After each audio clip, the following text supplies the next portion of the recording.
বৃহস্পতিবার পবিত্র রাতে কেউ যদি এই দোয়াটি 100 বার পরে কোনো দিন পৃথিবীর কোনো মানুষের কাছে তার হাত পাততে হবে না। পৃথিবীর সব কিছু তার পায়ের নিচে আল্লাহ হাজির করে দিবেন। দারিদ্রতা থেকে মুক্তি দান করবেন, বিপদ আপদ থেকে মুক্তি দান করবেন, তার সম্মানকে সুউচ্চতা দান করবেন, অসুস্থতা থেকে দূরে রাখবেন। আল্লাহর অশেষ দয়া ও রহম তাকে দান করে দিবেন। সুবহানাল্লাহ।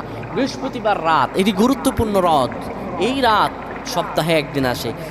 আরবিতে রাত আগে আসে, দিন পরে আসে। সুতরাং বৃহস্পতিবারের যে দিন গিয়ে রাত, এটি বৃহস্পতিবার রাত নয়, এটি শুক্রবারের রাত, এটি জুমাবারের রাত, এটি দোয়া কবুলের রাত, আল্লাহর কাছাকাছি হওয়ার রাত। সুবহানাল্লাহ।